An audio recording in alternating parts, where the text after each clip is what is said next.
So today we have a Bant mid-range deck from, let's see, I got this deck about a month ago and I was messing around with a little bit at the start of war. Wasn't really enjoying it that much. I was having a bunch of problems in terms of, it just wasn't feeling that well. I'm also not used to piloting this type of deck. This is my first Bant deck ever. But I did use it to get from Diamond to Mythic about a week ago. So if you're playing this Bant mid-range deck, you always want to try and make sure, as with any of your ramping decks, that you have a dork. Llanowar Elf is perfect. You want to mulligan until you get one of them. I believe I'm running 8 dorks in this version. There's 4 Llanowar Elves and 4 of the Incubation Druids. And you can find the deck list below if you want to try this out. This is running the, as you can see, the Vivien and the Teferi, baby Teferi combo. So one of the win conditions of this deck is the God card. You want to get him out and then just use your dorks, just chain them into some good value 4/4s. So it looks like I'm playing white weenies, I believe. So we'll see. So I'm thinking about playing the Vivien here, just to kind of cycle through my deck. I could have played the God here, but not exactly sure why I didn't. That was probably the better play. There was really no point in playing Vivien besides the cycle through. So the good thing is he grabbed the Vivien, but if he would have grabbed the God, I could have just cycled it back into my deck and drawn it 3 turns later anyways. So the correct play is probably playing that God there. So I believe I do it now. Yep. Play the God now, and then play my Growth Chamber. And I'm already generating value with that, with my God card. Oh no, he has his too. So it kind of sucks I drew one of my Growth Chambers here. One thing I do need to get better at is I should have just did my attack phase first. There's really no point in playing all my creatures right now when I could have did it in the second phase. But I should just attack and then, yeah, I should have just swung with my Growth Chamber, I believe, and my zombie token. Because I'm so wide right now, he can't block everything. Yeah, I would lose some things, but now he's almost getting as wide as me, and I don't really have that option to swing.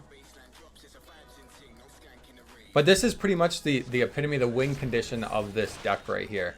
This is what you want to do. You want to get out your God and just play a bunch of your small dorks, your small guys to just churn out 4/4s. Your board goes so wide that a lot of decks can't handle it.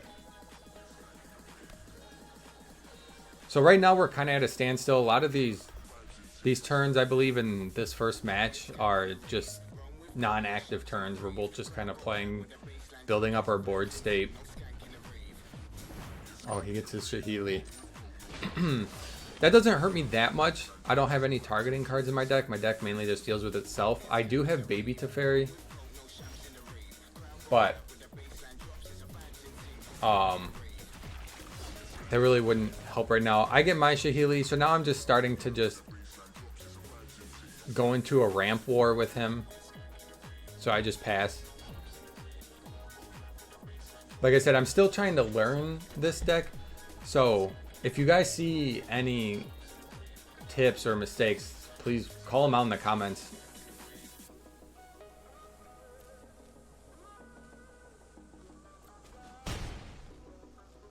Yeah, so I'm not going to block because I don't want to lose my Shahili. I can start to match him here.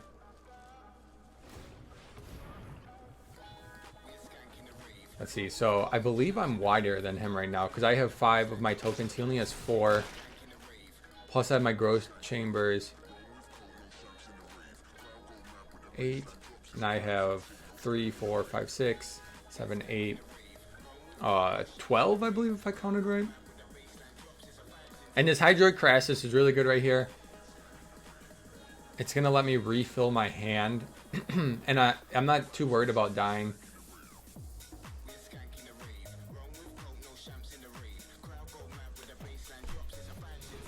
Yeah, so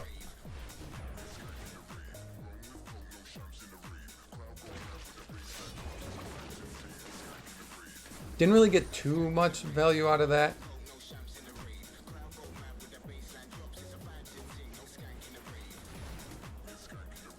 Right now I'm just focused on just building a wide board up. I know we're going to be here a while. He doesn't have much in his hand. He only has the one card, so he's pretty much going to be top decking. And there's not that much removal in white. Like, yeah, he could Elixir binding some of my stuff, but we have the hexproof, so he could only really get my Shahili. And then he just concedes. So going into this sideboard, I believe I take out the Teferis. I don't really need the Teferis. And I'm not used to facing this deck either. So, oh, it looks like I put a Teferi in. Yeah. I don't know if I necessarily needed that Teferi. I'm not entirely sure what I could have sideboarded in there. Given it was a mere matchup almost. We had some differences, but it's essentially the same deck. The deck I mainly played that you'll see a lot on this channel, I'm really enjoying the Mass Manipulation deck right now. I've probably played that. I've played that since the beginning of War. And went from gold to diamond with it until I kind of got bored. And the games take a while with the Mass Manipulation, so I was hoping this Bant deck, the games play faster, which is nice sometimes when you just want to get in a quick best of 3. So I shouldn't have kept this deck, or this hand. I should have mulliganed for a dork. There's nothing I can do for at least 3 turns just looking at the starting hand. The good thing is that I am going second, so I do get that extra card to try and generate value, but it's a Krasis. So once again, not until turn 4 at the earliest, or turn 3 with the Teferi, but it's just not setting me up for what my deck wants to do, which is ramp out real fast, play cards sooner than my opponent would be able to. If I'm playing at the same speed as them in terms of the power of cards, I'm already kind of behind because the whole deck is built around ramping. So, see, and if I would have had one of my dorks, I could have played my Teferi this turn. But I have to just go for the Druid. Since I have the 2 Teferis, I believe I play one next turn.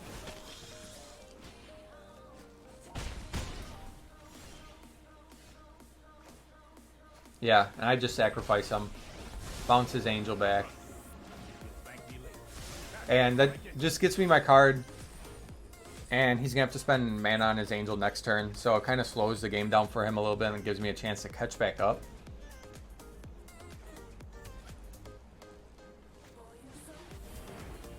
Oh, wow, he already has his God out. So we can get our God out next turn. But it's probably better just to time wipe. I'm not sure if I should have time wipe here. Given the board state last time, you guys saw how big his board state got. I'm not in too much danger of dying currently. But I just wipe. I could have waited for him to play the Angel because we know he's going to play it next turn. He's going to recycle his God into his deck, so that probably was not the correct play there. I could have waited out another turn, got an extra guy, a little bit more value. And as you see, 2 extra guys. And I probably would have secured this game if I would have waited just the one more time.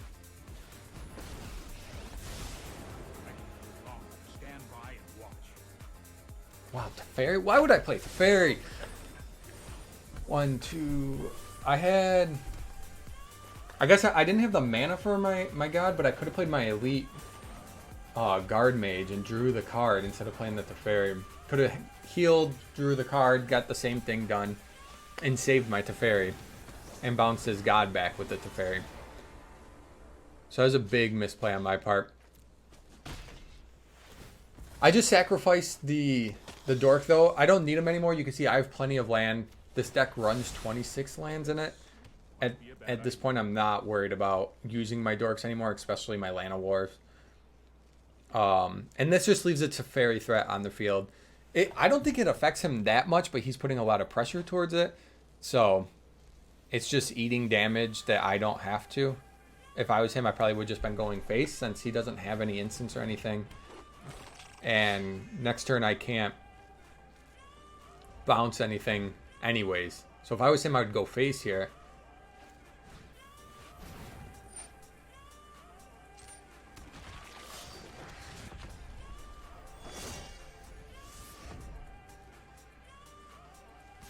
See, he should have went face here. The Teferi is no threat to him. I don't know why he's prioritizing it so much.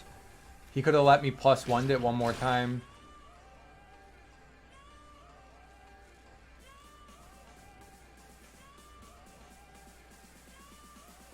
So I'm just using my mana up.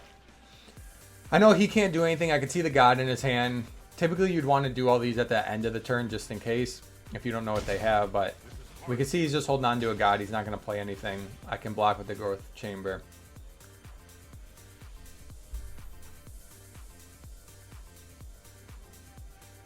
So I currently have 10 mana. So I could play my Guardmage, which would be decent. The Krasis is a decent play. It gives me an 8/8. So I can block. I'm feeling pretty safe now. Refilled my hands. I got 4 cards. I got another Krasis, which is really good. So I just swing with the Growth Chamber. Just to pressure him a little bit. See if he sacrifices his token, which he does.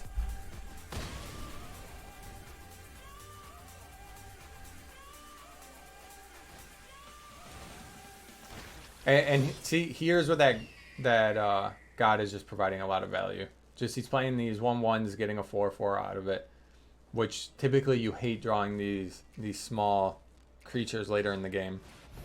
He plays the God to get another 4/4. Since he doesn't, he can probably just toss that one in the graveyard. Let's see if he cycles it. Yeah, I would have just tossed it unless he just wants to churn out 4/4s, but it's kind of a dead draw in turn 3. He's just giving me chances to get back into this game.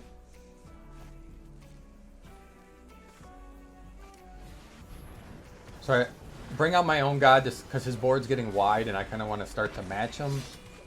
So this gives me a good chance to start spawning out my little dudes.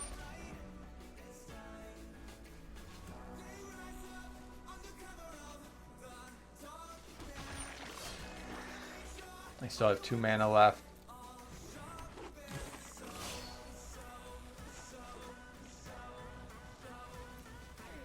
So I'm just checking my mana. Oh, I only have 1 mana, so I have to shock this in if I want to play my Growth Chamber.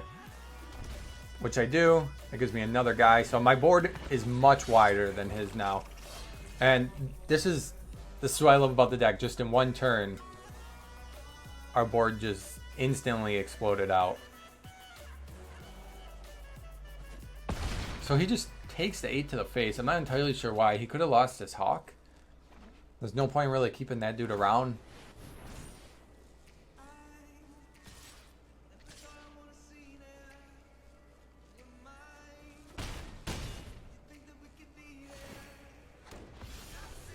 And I forgot about that Repentant Angel's passive about when he heals 5 that he can get another one.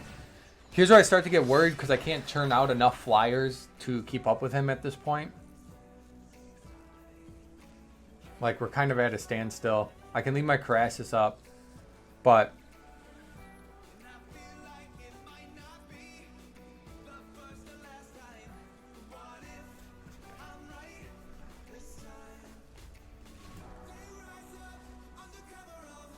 so next turn I probably play my Krasis. I'm running low on cards. I don't have many options. But I don't think there's anything in my deck. I already used my Time Warp. I don't think there's a second one.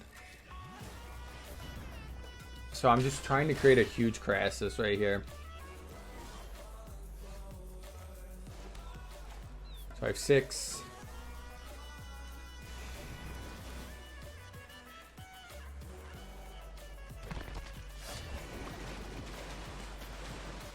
Oh, my Vivien Reid.